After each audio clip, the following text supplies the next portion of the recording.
Hello everyone, welcome to UGC Net Gyan Computer Science. I am Jyoti Budwar. Today we are discussing class number 6 for the free crash course for DSSB PGT Computer Science. सो जो भी student DSSB PGT computer science के लिए prepare कर रहे हैं उन सभी students के लिए आज क्लास 6 है. आई होप आप सभी ने प्रीवियस क्लासेस देख ली होंगी. क्लास 1 से लेके क्लास 5 तक की कंप्लीट क्लासेस देख ली होंगी. लेकिन फर्दर अगर कोई स्टूडेंट बचता है जिसने ये क्लासेस नहीं देखी हैं, so after watching this class in classes को 1 बाय 1 जरूर देखें. आपको प्लेलिस्ट मिलेगी crash course for DSSB PGT computer science. और जो student UGC net paper 2 computer science के लिए प्रिपेयर कर रहे हैं उन सभी के लिए भी 30 डेज़ क्रैश कोर्स चला हुआ है, जिसके अंदर टोटल 24 डेज़ कंप्लीट हो चुके हैं. सो अगर आप में से कोई स्टूडेंट UGC नेट पेपर 2 के लिए प्रिपेयर करता है देन वो ये क्लासेस भी ज़रूर देखे. ये क्लासेस उसके लिए बहुत ज़्यादा हेल्पफुल होने वाली हैं. उसके साथ ही अगर आप में से कोई स्टूडेंट चैनल पे न्यू है देन चैनल को सब्सक्राइब जरूर करें और साथ में बेल आइकन को प्रेस करना ना भूलें ताकि आपको सारी लेटेस्ट नोटिफिकेशंस मिलती रहें. अभी तक अगर किसी स्टूडेंट ने टेलीग्राम ग्रुप को ज्वाइन नहीं किया है देन टेलीग्राम ग्रुप को ज्वाइन कर सकते हैं. आपको टेलीग्राम पे सर्च करना है UGC नेट ज्ञान कंप्यूटर साइंस, टेलीग्राम चैनल मिल जाएगा. सो जैसा प्रीवियस क्लास के अंदर हमने डे 5 के अंदर डेटाबेस मैनेजमेंट सिस्टम से regarding DBMS database management system से रिगार्डिंग इम्पोर्टेंट टॉपिक्स डिस्कस किए थे जो कि एग्ज़ाम पॉइंट ऑफ व्यू से बहुत ज़्यादा इम्पोर्टेंट थे. आज हम डेटाबेस मैनेजमेंट सिस्टम के प्रीवियस ईयर क्वेश्चन करेंगे.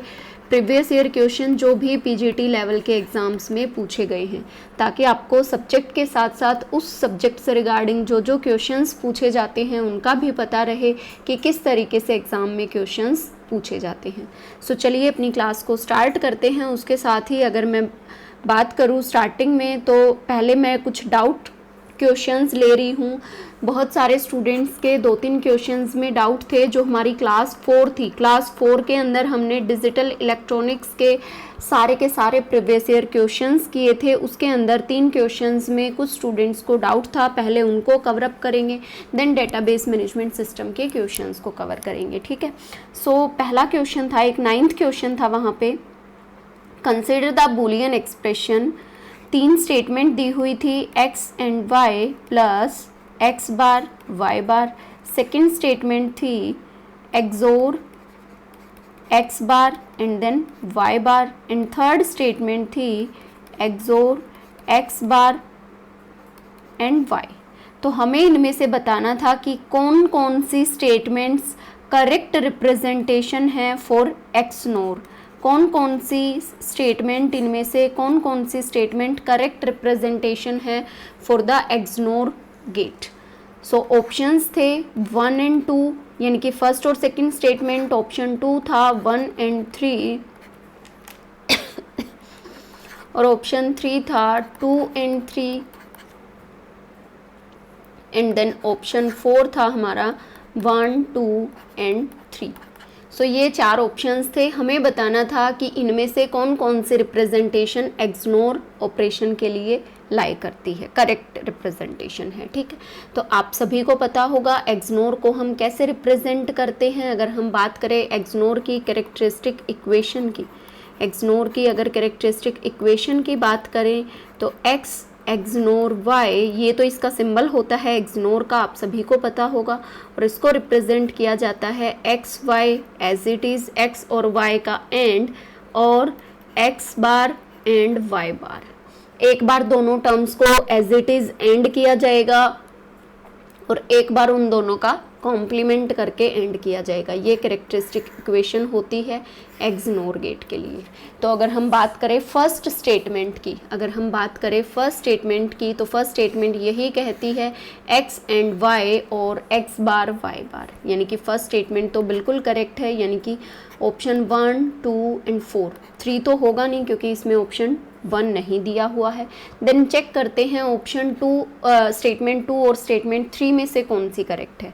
अब अगर हम बात करें यहाँ पे क्वेश्चन में क्या कहा है, x और y की जगह क्या दे दिया, x बार और y बार. यानी कि अगर आप XOR करें किसका, एक्स बार का और वाई बार का। अगर एक्सोर की कैरेक्टरिस्टिक इक्वेशन की बात करें तो x xor y, x bar y plus x y bar. तो ये कैरेक्टरिस्टिक इक्वेशन होती है बेसिकली एक्स एक्सोर वाई की। X xor y equal to x bar y plus x y bar. एक बार एज इट इज, एक बार complement second statement का और एक बार फर्स्ट का complement second as it is. इस तरीके से एक्सोर ऑपरेशन परफॉर्म करता है। तो सपोज अगर हम बात करें एक्स वाई, हमारे पास दो टर्म्स हैं एक्स वाई, क्या क्या वैल्यू होंगी, अगर दो वैल्यूज हैं तो टोटल कितने कॉम्बिनेशन बनेंगे, 4 combination, 0 0 0 1 1 0 and then 1 1।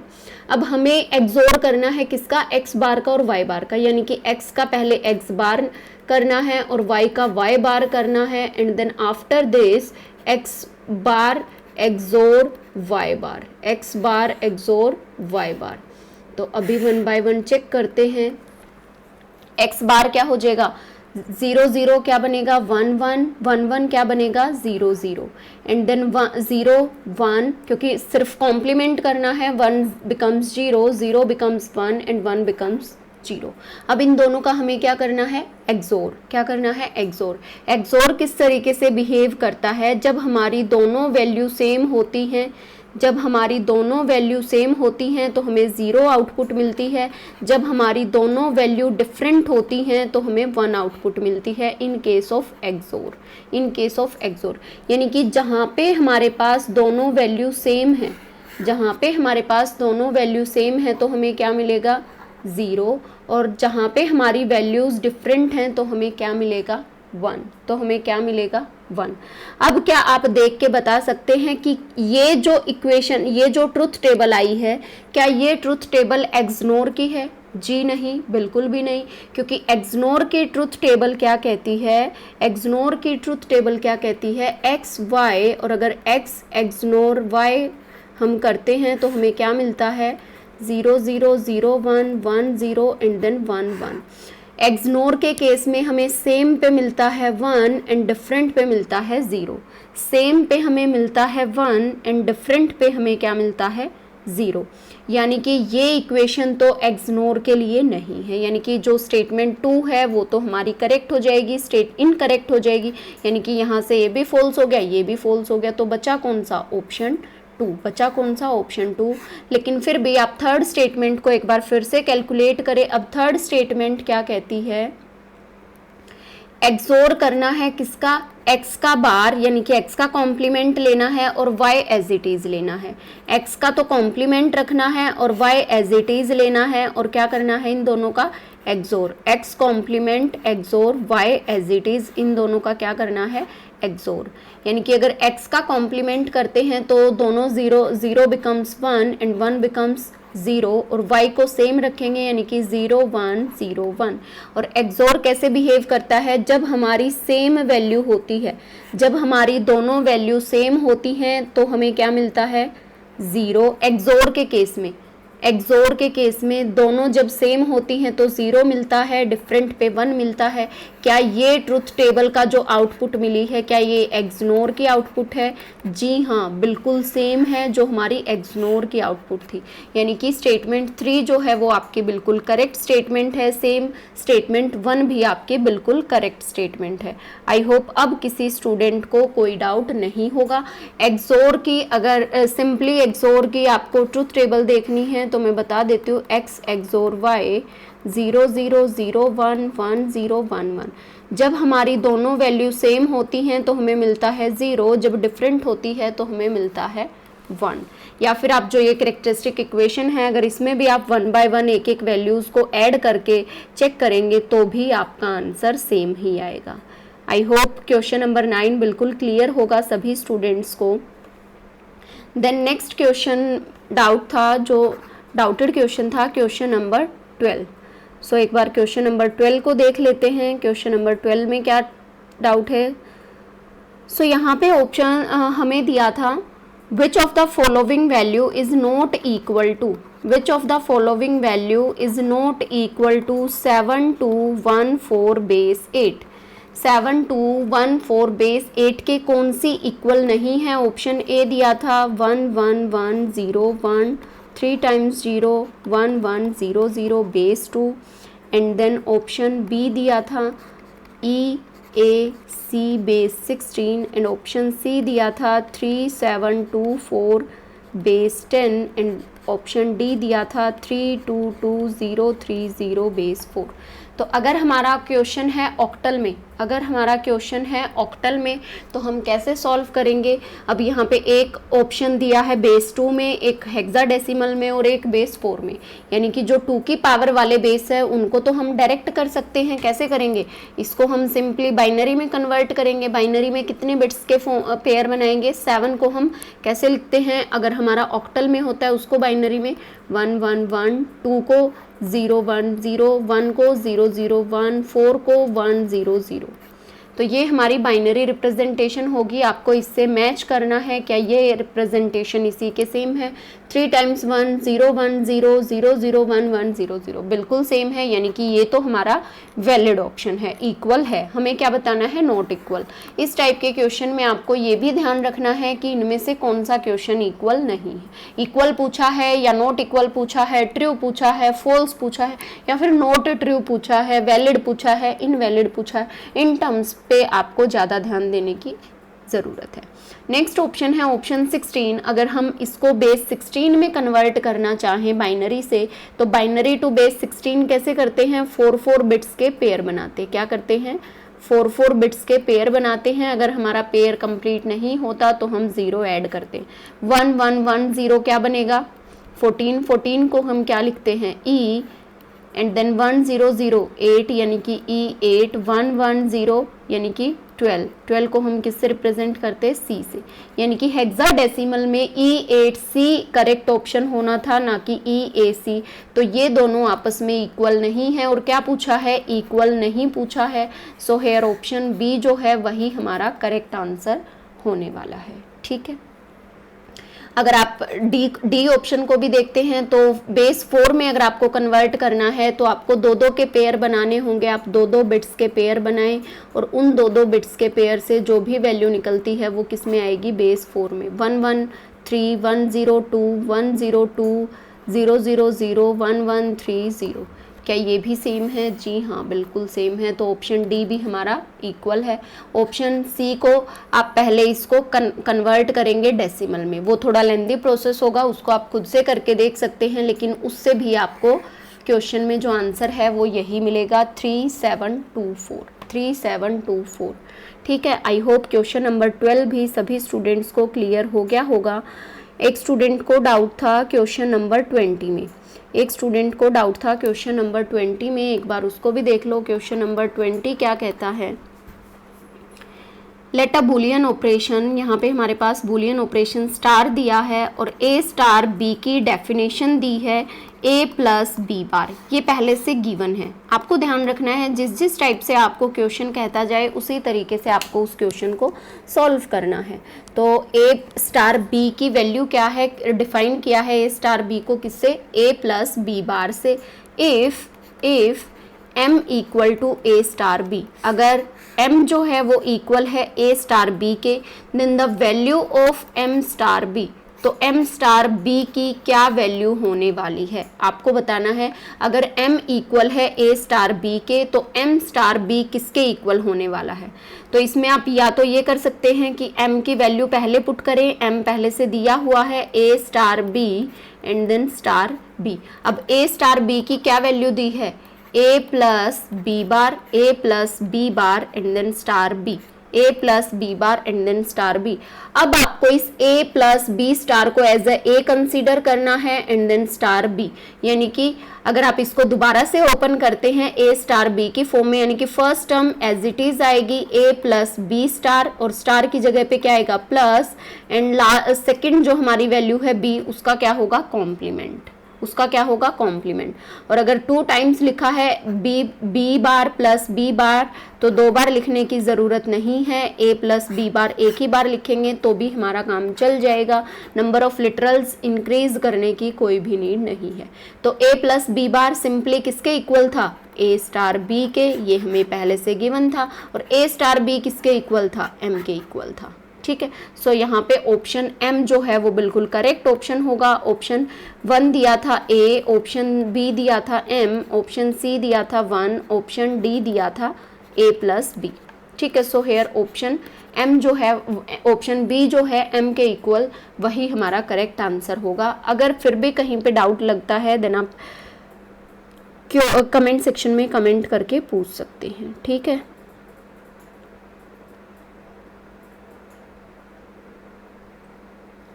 Okay, I hope यहाँ तक अब किसी स्टूडेंट को कोई डाउट नहीं रहा होगा। सो चलिए आगे फर्दर मूव करते हैं अपने क्वेश्चंस की तरफ। First question, what is acid property, what is acid property in database management system. So अगर हम बात करें एसिड प्रॉपर्टी की, तो ये ट्रांजेक्शन का टॉपिक है। 4 प्रॉपर्टीज होती हैं बेसिकली किसी भी ट्रांजेक्शन को कंप्लीट कराने के लिए। तो ये चारों प्रॉपर्टी सेटिस्फाई होंगी तो ही वो पर्टिकुलर ट्रांजेक्शन हमारी कंसिस्टेंसी, वो पर्टिकुलर ट्रांजेक्शन हमारी कंप्लीट होगी। सो क्या क्या प्रॉपर्टी हैं, A stands for atomicity, atomicity, C stands for consistency, C stands for consistency, and I stands for isolation, I stands for isolation, and D stands for durability, D stands for durability. So इनमें से आप check कर सकते हैं 1 bye 1 कि आपका कौन सा आंसर जो है वो बिल्कुल करेक्ट है। सो इस टाइप के क्वेश्चन में भी बहुत सारे स्टूडेंट्स मिस्टेक करते हैं। मिस्टेक कैसे करते हैं, वो पहले की 1 से 2 फुल फॉर्म को चेक करते हैं कि A stands for atomicity, C consistent, I isolation, तो मे बी यही ऑप्शन होगा। बहुत सारे स्टूडेंट ऑप्शन 1 को ही करेक्ट करके आ जाते हैं। ठीक है, तो ये गलती आपको नहीं करनी है। ठीक है, सो ऑप्शन 2 क्या कहता है, atomicity, consistency, isolation, durability. Option 2 बिल्कुल करेक्ट है। एटॉमिसिटी, कंसिस्टेंसी, इनकंसिस्टेंट तो नहीं होगा, ऑटोमेटिकली भी नहीं होगा, कॉन्करेंसी नहीं होगा, आइसोलेशन, ड्यूरेबिलिटी, ये भी हमारी स्टेटमेंट करेक्ट है। अगर हम बात करें इन चारों प्रॉपर्टीज़ की, ये प्रॉपर्टी क्या कहती हैं, एटॉमिसिटी कहती है कि जितनी भी हमारी ट्रांजैक्शन में इंस्ट्रक्शंस है, या तो वो सारी की सारी एग्जीक्यूट होंगी या तो उनमें से कोई भी एग्जीक्यूट नहीं होगी। आइसोलेशन बेसिकली क्या कहता है, आइसोलेशन क्या कहता है कि अगर हमारे सिस्टम के अंदर concurrently number of transactions execute हो रही हैं तो उससे किसी एक पर्टिकुलर ट्रांजैक्शन पे इफ़ेक्ट नहीं पड़ना चाहिए, उससे किसी एक ट्रांजैक्शन पे इफ़ेक्ट नहीं पड़ना चाहिए। अगर हमारी ट्रांजैक्शन सेपरेटली एग्जीक्यूट हो रही हैं तो एक ट्रांजैक्शन का इफ़ेक्ट दूसरी ट्रांजैक्शन पे नहीं पड़ना चाहिए, ये कहता है आइसोलेशन। ड्यूरेबिलिटी क्या कहता है, अगर हम बात करें ड्यूरेबिलिटी कहता है अगर कोई कमिटेड ट्रांजैक्शन है और उसने चेंज कर दिया डेटाबेस में, अगर कोई कमिटेड ट्रांजैक्शन थी और उसने चेंज कर दिया डेटाबेस में, तो वो चेंज जो है वो हमारा सेम रहना चाहिए, उसकी वजह से कोई और किसी हार्डवेयर पे या किसी सॉफ्टवेयर पे फेलियर नहीं होना चाहिए। यानी कि जो हमने चेंज किया है वो हमारा चेंज बना रहना चाहिए, कंप्लीट होना चाहिए, उससे किसी हार्डवेयर या सॉफ्टवेयर के रिस्पेक्टिव में कोई फेलियर नहीं आना चाहिए। ठीक है, और अगर ये तीनों प्रॉपर्टी लाई करती हैं then consistency always holds good. Consistency क्या कहती है, ट्रांजैक्शन को शुरू करने से पहले और उसके बाद में हमारा डेटा, हमारा जो एग्जीक्यूशन है, जो हमने एग्जीक्यूशन करने से पहले जो हमारे डेटाबेस में था और आफ्टर एग्जीक्यूशन हमारी ट्रांजैक्शन कंसिस्टेंट होनी चाहिए, उसके अंदर कोई चेंज नहीं आना चाहिए। आई होप ये चारों पॉइंट्स आपको क्लियर हो गए होंगे। बेसिकली एग्जाम में क्वेश्चन जो है एसिड प्रॉपर्टी की डेफिनेशन इनकी फुल फॉर्म से पूछा जाता है, इनके अंदर का में भी पूछे, हाँ नेट लेवल पे आपसे इन क्वेश्चंस के अंदर की वैल्यू, इन क्वेश्चंस की जो डेफिनेशन है कि ये पॉइंट्स पर्टिकुलर एक एक पॉइंट कहता क्या है उनसे रिगार्डिंग क्वेश्चन आपसे पूछा जा सकता है, ठीक है। सो नेक्स्ट क्वेश्चन देखते हैं। In context of a relation in database management system database choose the false statement. आपको चेक करना है इनमें से फॉल्स स्टेटमेंट कौन सी है। There can be more than super key, more than one super की, क्या एक से ज़्यादा सुपर की हो सकती हैं? हाँ, हो सकती हैं हमारे रिलेशन में। एक कैंडिडेट की इज़ अ मिनिमल सुपर की, क्या एक कैंडिडेट की मिनिमल सुपर की होती है? जी हाँ, बिल्कुल होती है। कैंडिडेट की हम उसे मिनिमल सुपर की को कहते हैं जिस अगर किसी सुपर की का फर्दर कोई सबसेट सुपर की ना हो, उसे हम क्या कहते हैं? कैंडिडेट की, इसीलिए वो हमारी मिनिमल सुपर की होती है। Next option is one of the candidate key is designated as a primary key. जो भी हमारी कैंडिडेट की हैं, क्या उनमें से एक कैंडिडेट की को एज ए प्राइमरी की डिज़ाइन किया जाता है? जी हाँ, बिल्कुल किया जाता है। सो ऑप्शन 4 बचता है। प्राइमरी की is obtained by removing one और मोर एट्रीब्यूट फ्रॉम ए कैंडिडेट की। ऐसा कुछ नहीं है कि एक या एक से ज़्यादा एट्रीब्यूट को रिमूव करने से कैंडिडेट की के अंदर हमें प्राइमरी की मिलती हो, तो ऐसा नहीं है। कैंडिडेट किसी न किसी एक कैंडिडेट की को ही एज ए प्राइमरी की कंसीडर किया जाता है, लेकिन वो काम किसका होता है? डेटाबेस एडमिनिस्ट्रेटर का। सो यहाँ पे ऑप्शन 4 जो है वो हमारा बिल्कुल करेक्ट आंसर होने वाला है। अगर आप में से कोई स्टूडेंट फुल कोर्स ज्वाइन करना चाहता है जिसके अंदर आपको पूरी डिटेल मिले हर एक सब्जेक्ट की, हर एक टॉपिक की, तो आप GDCC ऑनलाइन क्लासेस एप्लीकेशन को डाउनलोड करके आप अपना कोर्स परचेज कर सकते हैं। और अभी कुछ टाइम पहले ही हमने डेटाबेस मैनेजमेंट सिस्टम को एप्लीकेशन पे हमारे जो कोर्सेज हैं उनके अंदर कंप्लीट किया था, जिसके अंदर हमने एक एक पॉइंट्स को बहुत अच्छे से कवर अप किया था। So next one is in a relational schema R, whenever a non-trivial functional dependency X to A holds in a relation, X is a super key of relation R is in dash the most suitable choice to fill in the form। क्या कहता है? अगर हमारा relational schema R है, अगर हमारा कोई relational schema R है और उसके अंदर जो फंक्शनल डिपेंडेंसी है, non trivial functional dependency X to A non trivial functional dependency, उसके अंदर X to A के अंदर X क्या है? सुपर की। X क्या है? हमारा सुपर की। तो ये किसकी डेफिनेशन होगी? तो हमारा जो रिलेशन है वो किस में लाई करेगा? किस में लाई करेगा? अगर अल्फा, हमने डिस्कस किया था अल्फा टू बीटा, अगर अल्फा सुपर की है तो ये प्रॉपर्टी किस नॉर्मल फॉर्म के लिए थी? सो आप सभी को याद होगा BCNF के लिए, BCNF के लिए। सो यहाँ पे अगर हम बात करें ऑप्शन 1 जो है वो हमारा बिल्कुल करेक्ट ऑप्शन होगा, BCNF। 2NF के लिए हम क्या चेक करते हैं? वहाँ पे पार्शियल डिपेंडेंसी नहीं होनी चाहिए। 3NF के लिए अल्फा टू बीटा या तो अल्फा सुपर की हो या तो बीटा प्राइम एट्रीब्यूट हो, या तो बीटा प्राइम एट्रीब्यूट हो, या फिर दूसरी डेफिनेशन होती है 3NF के लिए कि वहाँ पे ट्रांजिटिव डिपेंडेंसी नहीं होनी चाहिए। ट्रांजिटिव डिपेंडेंसी क्या कहती है? Non prime to non prime नहीं होना चाहिए फॉर 3NF, ठीक है। और अगर हम बात करें 4NF की, तो 4NF के अंदर basically multi valued functional dependency नहीं होनी चाहिए। 4NF की अगर हम बात करें तो मल्टी वैल्यूड फंक्शनल डिपेंडेंसी नहीं होनी चाहिए। मल्टी वैल्यू फंक्शनल डिपेंडेंसी क्या होती है? वैसे 4NF से रिगार्डिंग क्वेश्चन ये नहीं पूछा जाता कैसे आइडेंटिफाई किया जाता है, यहाँ पे आइडेंटिफाई करने का कोई केस नहीं होता। आपको पता होना चाहिए 4NF सबसे पहला तो वो 3NF BCNF में लाई करेगी, एंड सेकेंड वन इज वहाँ पे मल्टी वैल्यू फंक्शनल डिपेंडेंसी नहीं होनी चाहिए। मल्टी वैल्यू फंक्शनल डिपेंडेंसी नहीं होनी चाहिए। मल्टी वैल्यू फंक्शनल डिपेंडेंसी क्या कहती है कि किसी भी एक वैल्यू पे, सपोज X to Y हमारी फंक्शनल डिपेंडेंसी है, मल्टी फंक्शनल डिपेंडेंसी है, तो किसी भी वैल्यू X पे हमारी Y की मल्टी वैल्यू जनरेट हो सकती है। मल्टी वैल्यू को बेसिकली कुछ इस तरीके से डिफाइन किया जाता है, या फिर आपने ये सिंबल देखा होगा X मल्टी वैल्यूड Y, यानी कि X की किसी एक वैल्यू पे Y की एक से ज़्यादा वैल्यूज़ डिपेंड कर सकती हैं। On any value of X we can have multi value of Y। X की एक वैल्यू पे हमें Y की मोर देन वन वैल्यूज़ मिल सकती हैं। ठीक है, आई होप ये क्वेश्चन आप लोगों को अच्छे से क्लियर हो गया होगा मल्टी वैल्यू फंक्शनल डिपेंडेंसी का। देन नेक्स्ट वन इज, यहाँ पे आंसर था BCNF। Next, database management system DBMS is a collection of inter related data. जी हाँ, बिल्कुल, इंटर रिलेटेड डाटा का कलेक्शन होता है। Collection of programs to access data, हाँ। Collection of data describing one particular enterprise, हाँ, जो भी हमारा पर्टिकुलर एंटरप्राइज होता है उसी के डाटा को डिस्क्राइब किया जाता है कलेक्शन में। All of the above, so here all of the above option, 4 option जो है वो बिल्कुल करेक्ट आंसर होगा। ये सारे क्वेश्चंस PGT लेवल के एग्जाम्स में पूछे गए हैं।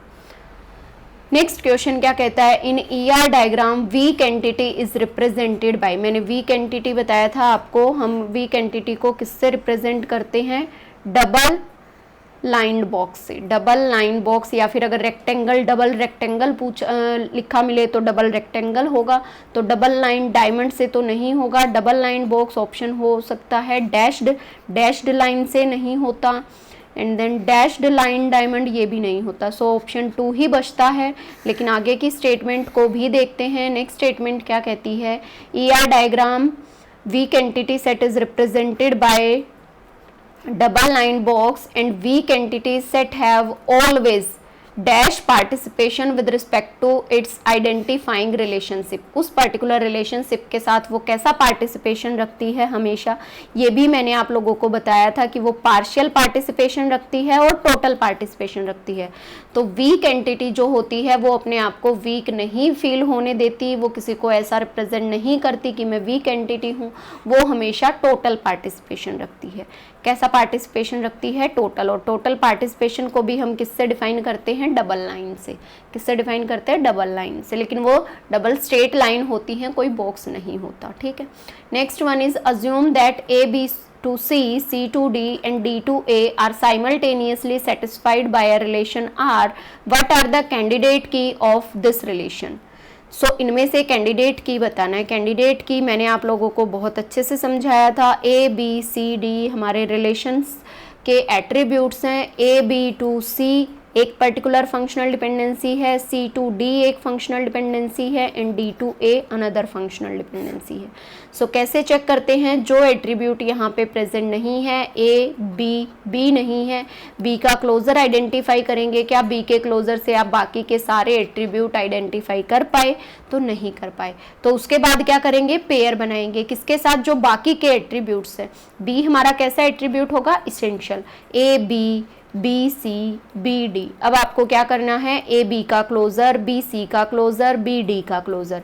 AB के क्लोजर से चेक करेंगे, AB से AB को आइडेंटिफाई कर पाएंगे, देन AB से आपको C को आइडेंटिफाई करना है, और अगर आपके पास C आ जाता है तो C से आप D को भी आइडेंटिफाई कर सकते हैं। यानी कि AB के क्लोजर से आपने सारे के सारे एट्रीब्यूट्स को आइडेंटिफाई कर लिया। तो एक कैंडिडेट की हमारी क्या हो गई, AB। एक कैंडिडेट की हमारी क्या हो गई, AB। देन नेक्स्ट है हमारी BC। नेक्स्ट क्या है, BC। BC को चेक कर लेते हैं। BC, C से आपने आइडेंटिफाई किया D से आपने आइडेंटिफाई किया A, यानी कि ये भी हमारी क्या होगी, BC भी क्या होगी, कैंडिडेट की, क्योंकि इसके क्लोजर से भी हमने बाकी के सारे एट्रीब्यूट्स को आइडेंटिफाई कर लिया है। Then next one is BD का क्लोजर। नेक्स्ट क्या है, BD का क्लोजर, BD। D के क्लोजर से आप D to A तक जा सकते हैं, एंड देन अगर आपके पास AB है तो AB से आप C तक जा सकते हैं। तो BD भी आपकी क्या होगी, कैंडिडेट की। तो अभी चेक कर लेते हैं, CD तो नहीं है, ABCD तो कैंडिडेट की नहीं आई है, ABDB ये भी है, ABCD नहीं है। तो हमारा राइट आंसर क्या होगा, option 3 will be the correct answer, ABBD। अगर यहाँ पे सपोज BC भी साथ में दिया होता तो वो भी करेक्ट आंसर होता। अब अगर इन ऑप्शन में ही 2 कैंडिडेट की दी हुई हैं तो 2 वाला ही आंसर हो जाएगा। अगर उससे ज़्यादा कैंडिडेट की होती यानी कि सारी दी हुई होती तो वो वाला ऑप्शन करेक्ट हो जाता। ठीक है, आई होप यहाँ तक किसी को डाउट नहीं होगा। नेक्स्ट अगर हम बात करें, which SQL query is use to remove a table and all its data from database. अगर हम कौन सी SQL क्वेरी की हेल्प से हम बेसिकली टेबल को रिमूव कर पाते हैं और डेटाबेस से उस डेटा को भी रिमूव कर पाते हैं। तो कौन सी क्वेरी है, जल्दी से बताएं। भाई होल्ड करना है 1 मिनट के लिए।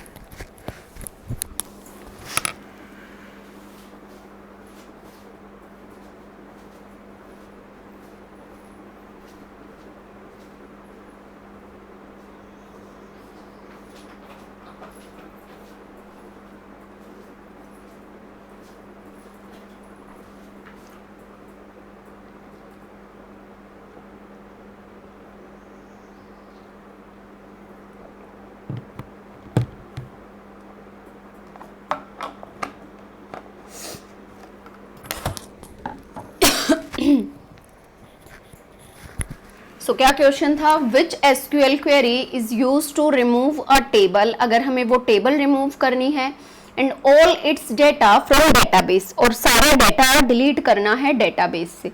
तो वो हमारी एसक्यूएल के लिए कौन सी क्वेरी होती है, ड्रॉप टेबल। कौन सी होती है, ड्रॉप टेबल।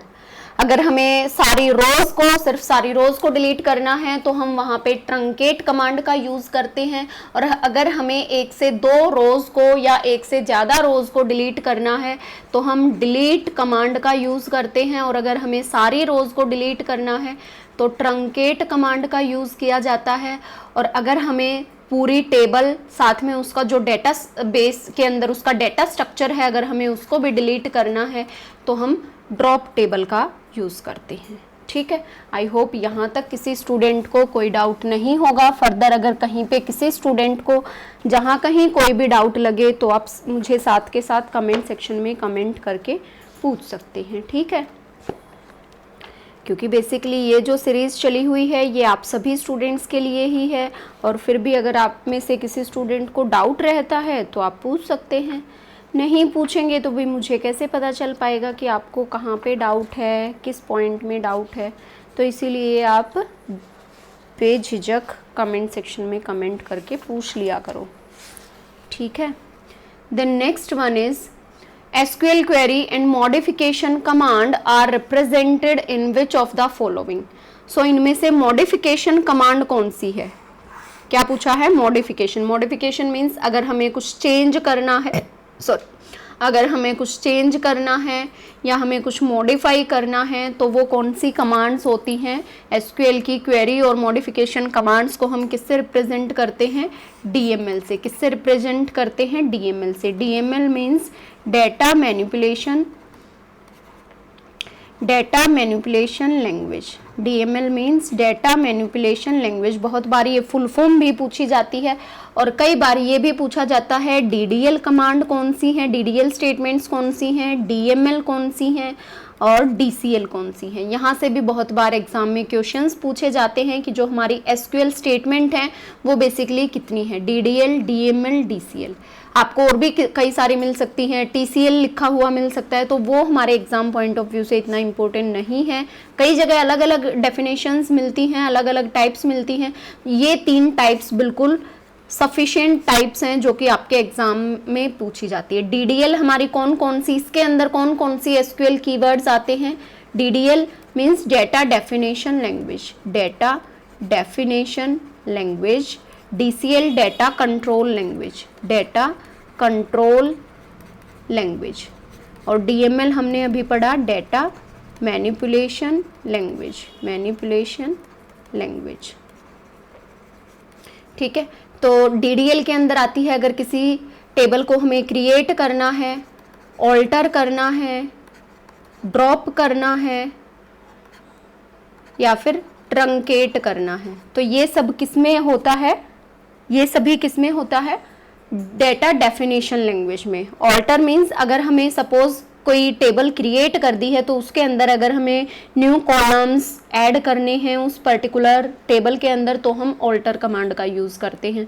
ड्रॉप का डिलीट करने के लिए, ट्रंकेट का भी डिलीट करने के लिए, ट्रंकेट सारी रोज को डिलीट करती है और ड्रॉप कमांड पूरे डेटा स्ट्रक्चर को डिलीट करती है। ठीक है, और डेटा मैनिपुलेशन लैंग्वेज के अंदर बेसिकली हम सिलेक्ट कीवर्ड यूज़ करते हैं। सिलेक्ट, अगर हमें किसी टेबल को, किसी पर्टिकुलर कॉलम को सिलेक्ट करना है, अगर हमें उस टेबल के अंदर कुछ इंसर्ट कराना है या फिर कुछ चेंज करना है तो अपडेट कमांड का यूज़ करेंगे, और अगर हमें वहाँ से कुछ डिलीट करना है तो हम डिलीट कमांड का यूज़ करेंगे।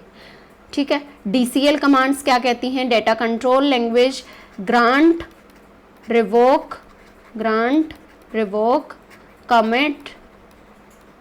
कमिट और रोल बैक।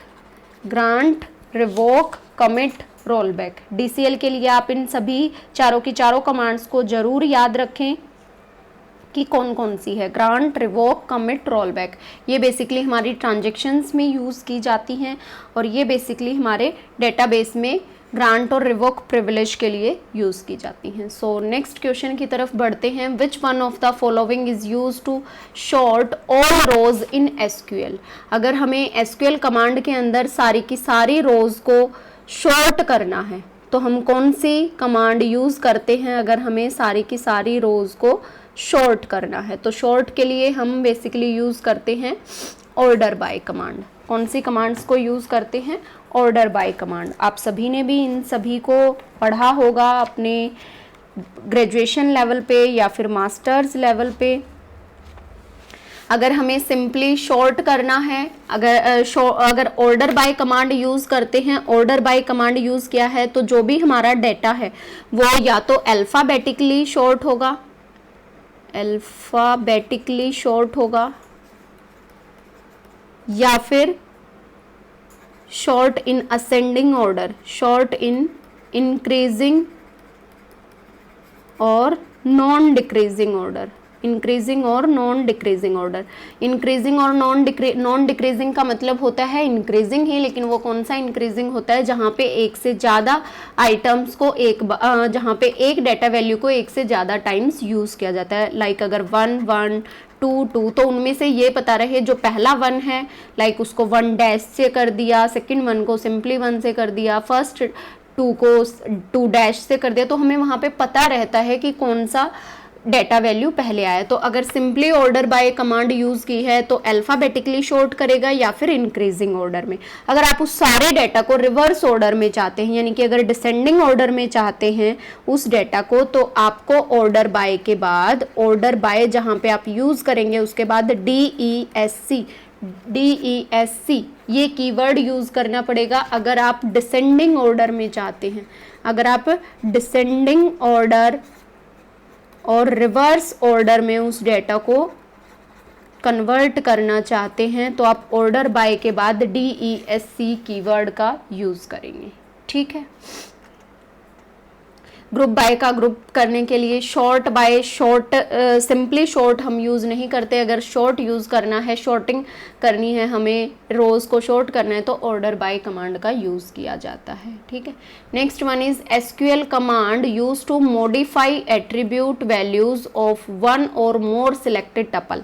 अगर हमारे पास कुछ सिलेक्टेड टपल्स हैं यानी कि रोज़ हैं, उनमें अगर हमें कुछ डेटा वैल्यूज़ को मॉडिफाई करना है यानी कि चेंज करना है तो हम वहाँ पे कौन सी कमांड्स का यूज़ करते हैं? बेसिकली तो हम वहाँ पे यूज़ करते हैं अपडेट कमांड का। कौन सी कमांड्स का यूज़ करते हैं? अपडेट कमांड का यूज़ करते हैं, जैसा कि हमने DML के अंदर डिस्कस किया था update command. So here option 2 जो है वो बिल्कुल करेक्ट आंसर होने वाला है। ठीक है। Next one is a relation in which every non की attribute is fully functionally dependent on primary key and which has no transitive dependency। तो एक एक कीवर्ड ऐसा है जो हमारी नॉर्मल फॉर्म्स हैं उनके लिए आपको सिर्फ कीवर्ड ध्यान देने की आवश्यकता है।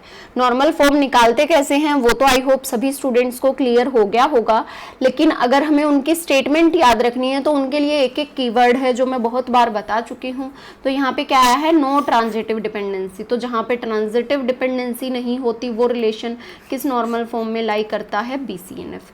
अगर हम बात करें 1NF की तो एटॉमिक इन नेचर होता है, सारी की सारी वैल्यूज़ एटॉमिक होती हैं। 2NF की अगर आपको डेफिनेशन चेक करनी है या आपको कहीं पे भी एग्जाम में डेफिनेशन मिले तो 2NF में मिलेगा there should be no partial dependency, वहाँ पे पार्शियल डिपेंडेंसी नहीं होनी चाहिए। पार्शियल डिपेंडेंसी होती क्या है ये हमने कल की क्लास में बहुत अच्छे से डिस्कस किया था। 3NF के लिए आपको चेक करना है there should be no transitive dependency, यहाँ पे ट्रांजिटिव डिपेंडेंसी नहीं होनी चाहिए। एंड BCNF के लिए सिंपली हम चेक करते हैं कि नॉन ट्रिवियल अगर हमारी फंक्शनल डिपेंडेंसी है उसके अंदर अल्फा टू बीटा, अल्फा क्या होना चाहिए सुपर की, यहाँ पे नॉन ट्रिवियल डिपेंडेंसी लिख सकते हैं। और लास्ट आता है 4NF, 4NF के लिए आप basically not a multi valued dependency, multi valued dependency नहीं होनी चाहिए, ठीक है। तो ये कुछ कीवर्ड्स हैं जिनको याद रख के आप एग्ज़ाम में अपने क्वेश्चन के आंसर तक पहुंच सकते हैं, ठीक है। वैसे निकालना क्वेश्चन को वो आपको सभी को आता होगा। विच of the following set of operations in a valid set of aggregate operation in SQL, SQL के अंदर एग्रीगेट ऑपरेशन कौन कौन से हैं जो कि वैलिड हैं। तो टोटल 5 एग्रीगेट फंक्शन है SQL के अंदर, कौन कौन से हैं, काउंट, मिन, max, average and then some.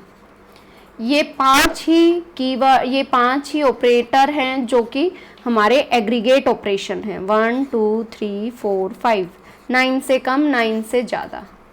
उसके साथ ही एक पॉइंट याद रख लेना, नल वैल्यू के साथ सिर्फ और सिर्फ काउंट ऑपरेशन यूज़ हो सकता है, होल्ड कर सकता है, बाकी कोई भी ऑपरेशन नल वैल्यू के साथ ऑपरेट नहीं करेगा। तो इन ऑप्शंस में से अगर हम चेक करें काउंट, मैक्स, एवरेज, सम, तो ऑप्शन 1 जो है वही करेक्ट है। इसमें एक नहीं दिया है मेन वाला, लेकिन कोई बात नहीं, इसने पूछा है वैलिड सेट कौन सा। अगर हम इसकी बात करें, एवरेज सम सिलेक्ट दे दिया, ये नहीं होगा, यूनियन नहीं होगा, DSC नहीं होगा, मिन मैक्स एस्केप ये नहीं होगा। तो ये बाकी के सारे ऑप्शंस इनकरेक्ट थे।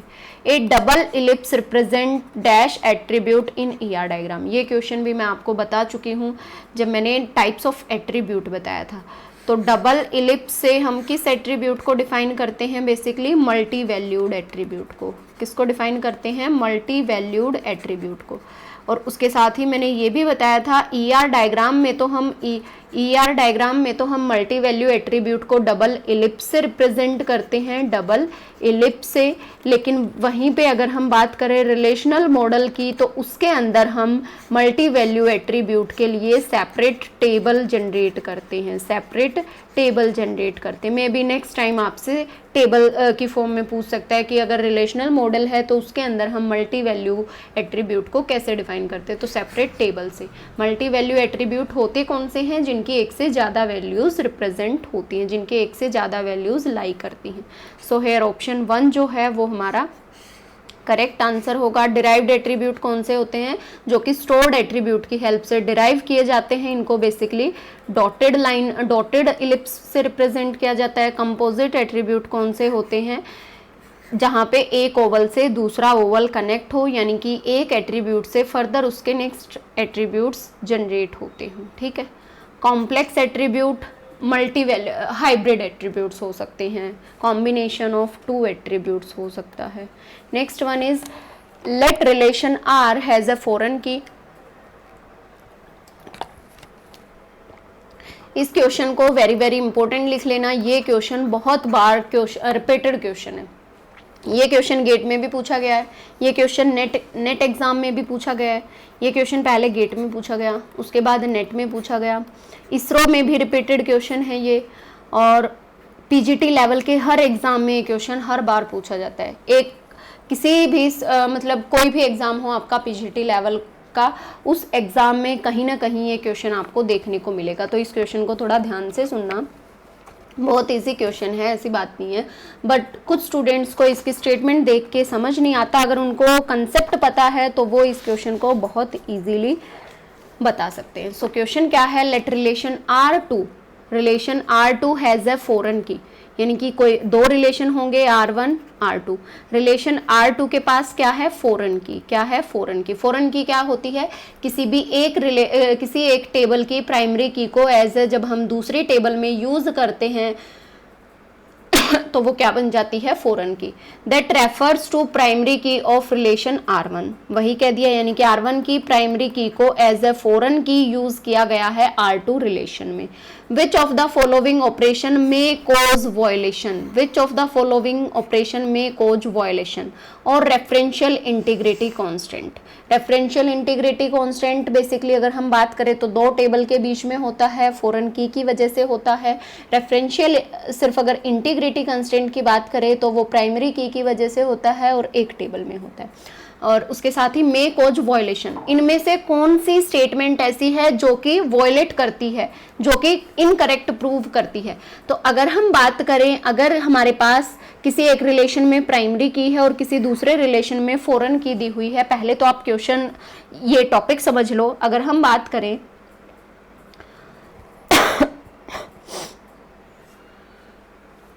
जब हमारी फॉरेन की रेफरेंशियल इंटीग्रिटी कांस्टेंट के साथ डील करती है, वहां पे क्या होता है, फॉरेन की एज ए सबसेट होती है हमारे प्राइमरी की का। वहां पे क्या होता है, फॉरेन की एज ए सबसेट होती है हमारे प्राइमरी की का, जो कि यहाँ पे भी हुआ है कि फॉरेन की एज ए यूज की गई है किसी दूसरे रिलेशन की प्राइमरी की के लिए।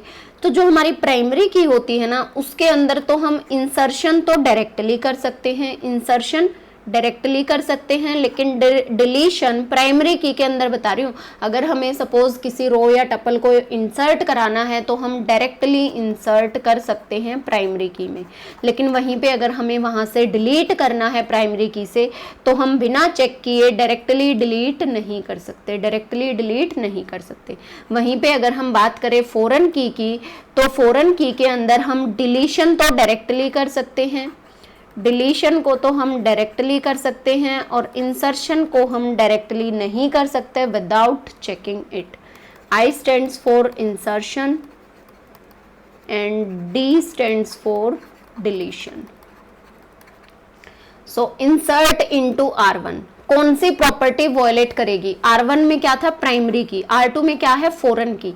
तो कौन सी प्रॉपर्टी वॉयलेट करेगी, अगर हम R1 में इंसर्ट करना चाहते हैं तो हो जाएगा, सिंपल है, डायरेक्टली हम इंसर्ट करा सकते हैं।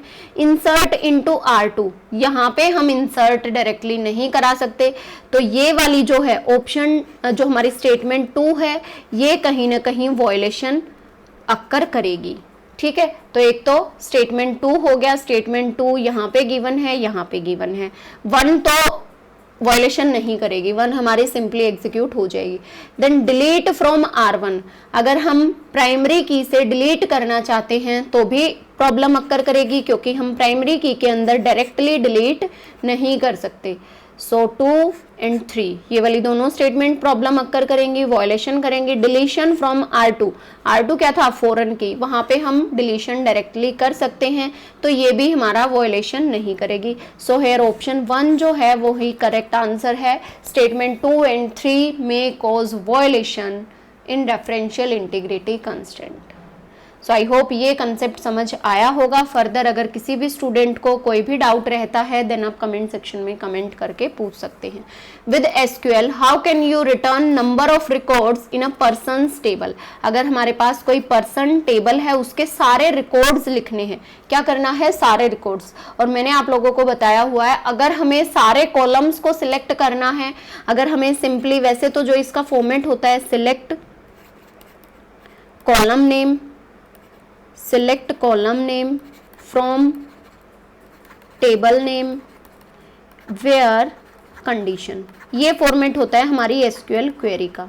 वहीं पे ये जो दो हैं ये तो हमारी नेसेसरी होती हैं, ये हमारी ऑप्शनल होती है। ठीक है, तो सिलेक्ट के अंदर जब हमें अगर सारे कॉलम लेने हैं, अगर हमें कुछ कॉलम चाहिए तो उन कॉलम्स का नेम लिखेंगे। वहीं पे अगर हमें सारे कॉलम्स चाहिए, पूरी डिटेल चाहिए, तो हम एस्टेरिक ऑपरेटर का यूज करते हैं, यानी कि सिलेक्ट स्टार, और काउंट करना है, यहाँ पे क्या बताना है, टोटल नंबर ऑफ रिकॉर्ड्स, तो हम किस ऑपरेटर का यूज करेंगे, काउंट कीवर्ड का यूज करेंगे। यानी कि कैसे लिखेंगे अपनी क्वेरी को, सिलेक्ट काउंट स्टार, यानी कि सारे के सारे, फ्रॉम, टेबल का नाम क्या है, पर्सन्स, फ्रॉम पर्सन्स। तो यही हमारी क्वेरी होगी, select count star from persons.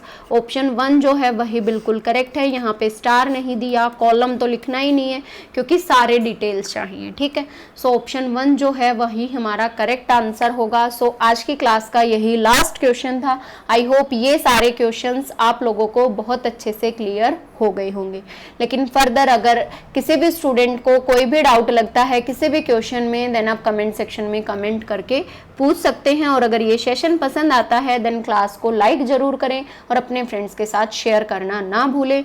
और ये क्लास आपको कैसी लगी है, इस क्लास का फीडबैक भी आप कमेंट सेक्शन में जरूर दें।